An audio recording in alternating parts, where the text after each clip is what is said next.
ప్రస్తుతం మనతో పాటు రియాజ్ గారు ఉన్నారు. రియాజ్ గారు, ఇప్పుడు గ్రూప్ 1 లో అవకతవకలు జరిగినాయి, దీన్ని మళ్ళీ ఎగ్జామ్ నిర్వహించాలని చెప్పేసి ప్రెస్ క్లబ్ లో కావచ్చు, తర్వాత మేధావుల వర్గం కావచ్చు, తర్వాత విద్యార్థులు కూడా రోడ్ల మీదకి వచ్చి వస్తున్నారు. సో నిజంగా గ్రూప్ 1 లో అవకతవకలు జరిగినాయి. గత ప్రభుత్వంలో అవకతవకలు చేసిందని చెప్పేసి ఇంటికి పంపించారు. మరి ఈ ప్రభుత్వం కూడా అదే ఫాలో అవుతున్నారా? ఇప్పుడు మీరు సీనియర్ జర్నలిస్ట్, ప్రభుత్వాన్ని బద్నాం చేసే ప్రయత్నాన్ని బీఆర్ఎస్ తెర వెనుక ఉండి నడిపిస్తా ఉన్నది. వెరీ సింపుల్ గా చెప్తున్నాను. తెలంగాణ పబ్లిక్ సర్వీస్ కమిషన్ కు సంబంధించిన పాలక మండలిని మార్చాలనే ఒక ప్రధానమైన డిమాండ్ చాలా కాలం నుంచి ఉంది. కాంగ్రెస్ పార్టీ వచ్చిన తర్వాత ఆ పాలక మండలిని మార్చారు. అది కూడా నోటిఫికేషన్ ఇచ్చి తెలంగాణలో ఉన్నతమైన విద్యావంతులను తీసుకొచ్చారు. ఆల్ ఇండియా టాపర్ గా ఉన్న బుర్ర వెంకటేశ్వర గారు ఈ రోజు Telangana public service commission chairman ఉన్నారు. మిగతా సభ్యులకు సంబంధించిన విద్యార్థులు కానీ వాళ్ళకి సంబంధించిన పరిపాలన అనుభవం చూసినప్పుడు ఎంత నిజాయితీగా పబ్లిక్ సర్వీస్ కమిషన్ జరుగుతుందో మీరు చూస్తున్నారు. రెండో అంశం ఏంటంటే, ఈ రోజు మెయిన్స్ రాష్ట్ర విద్యార్థులందరూ కూడా ప్రిలిమ్స్ నుంచి బయటకు వచ్చి క్వాలిఫై వచ్చిన వాళ్ళు, 3 లక్షలకు పైగా ప్రిలిమ్స్ అప్లై చేస్తే 20,000 మంది మెయిన్స్ సెలెక్ట్ అయినారు. ఆ 20,000 మంది మెయిన్స్ సెలెక్ట్ అయిన వాళ్ళలో ప్రధానంగా ఈ రోజు తెలంగాణ సమాజం మొత్తం భారతదేశంలో అన్ని రాష్ట్రాలతో పోలిస్తే ఇంగ్లీష్ మీడియం చదువుతున్న సంఖ్య ఎక్కువ ఉంది. కారణం ఏంటంటే, మన దగ్గర ఎంసెట్ ఓరియంటేషన్ ఎడ్యుకేషన్ చిన్నప్పటి నుంచి వస్తుంది కాబట్టి ఎగ్జామ్ రాసిన దాంట్లోనే 13% వరకు ఇంగ్లీష్ మీడియంలో రాశారు, మిగతా 7% తెలుగు మీడియం రాశారు. కాబట్టి రిజల్ట్ చేయడం ఎట్లా ఉంటుంది? సహజంగా ఇంగ్లీష్ మీడియం పిల్లలు ఎక్కువ మంది రాశారు కాబట్టి ఇంగ్లీష్ మీడియం వాళ్ళ రిజల్ట్ ఎక్కువగా ఉంటుంది. దాన్ని మొట్టమొదటిసారిగా మొత్తం భారతదేశంలో ఏ రాష్ట్రం కూడా ప్రకటించే విధంగా అభ్యర్థి పేరు, అలాగే హాల్ టికెట్ నెంబరు, వచ్చిన మార్కులు, వాళ్ళ మీడియం, ఇవన్నీ కూడా పబ్లిక్ సర్వీస్ కమిషన్ ఓపెన్ గా డిస్ప్లే చేసింది. అలాగే సెంటర్స్ మీద ఆరోపణ చేస్తున్నారు వాళ్ళు. మొత్తం రాష్ట్ర 20,000 మందిలో 6,000 మంది 2 సెంటర్లు రాశారు. అదేంటే కోటి ఉమెన్స్ కాలేజ్, ఎందుకంటే రాసే శక్తి అక్కడ ఉంది కాబట్టి, పెద్ద కాలేజీలు కాబట్టి. కాబట్టి 6,000 మంది ఒకటే సెంటర్ రాసినప్పుడు 6 సెంటర్లు కూడా ఉమెన్ కి సంబంధించిన సెంటర్స్ అయినప్పుడు మీరు అనుకున్నట్టుగా ర్యాంక్స్ ఏవైతున్నాయో 30-40 ర్యాంక్స్ అక్కడి నుంచి వచ్చే అవకాశం ఉంటుంది. 6,000 మంది రాసినప్పుడు 40 ర్యాంకులు రాకుండా ఉండే అవకాశం ఉండదు కదా. అట్లాగే ఇంకొక విద్యార్థిని నేను రీకౌంటింగ్ పెడితే నాకు మార్కులు తక్కువ వచ్చాయని చెప్పారు.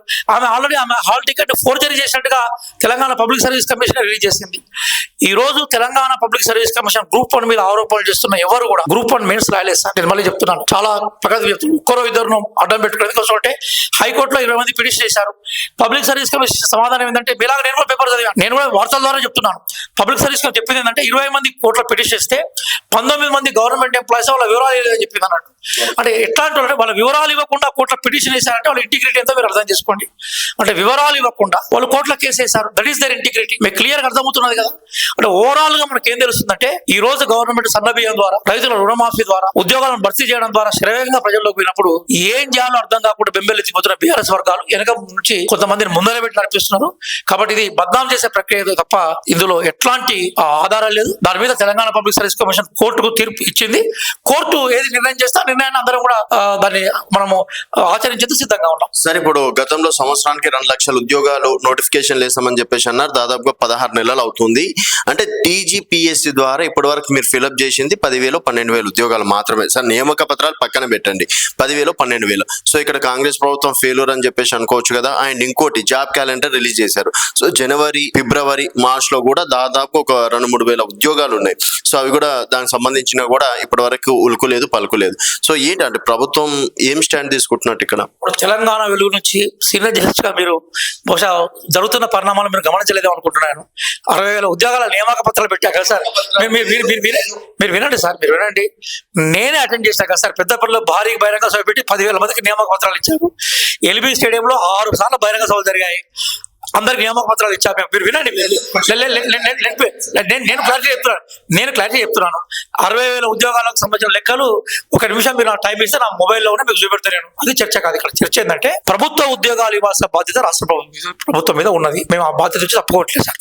మేము మేనిఫెస్టోలో మేము 2 లక్షల ఉద్యోగాలు ఇస్తామని వాగ్దానం చేస్తాం. బాధ్యత తప్పుకోవట్లేదు. ఎట్లా చెప్పామంటే, బిస్వాల్ కమిటీ ఏ రిపోర్ట్ అయితే మాకు ఇచ్చిందో 1,90,000 ఉద్యోగాలు ఖాళీ, అవి నింపుతున్నాం.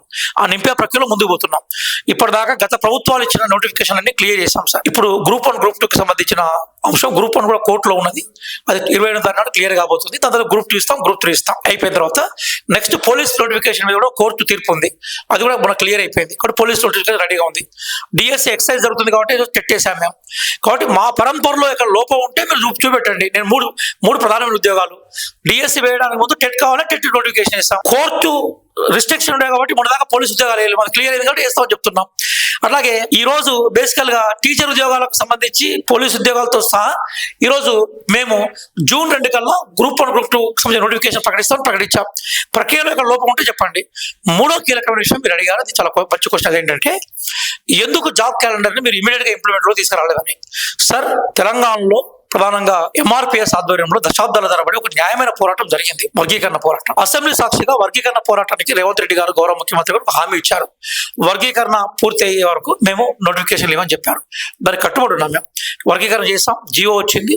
కాబట్టి ఇప్పుడు మేము శరాపరంపరగా వర్గీకరణ పూర్తయింది కాబట్టి నోటిఫికేషన్ ఇస్తామని మా గౌరవ మంత్రులు దామోదర్ రాజనరసింహ గారు చాలా క్లియర్ గా ప్రకటించారు. కాబట్టి వర్గీకరణ పూర్తయింది కాబట్టి జాబ్ నోటిఫికేషన్ లేట్ అయింది. ఇప్పుడు జాబ్ నోటిఫికేషన్ ని రివైవ్ చేస్తున్నాం. మేము రివైవ్ నోటిఫికేషన్ ని త్వరలోనే మేము ప్రకటించబోతున్నాం.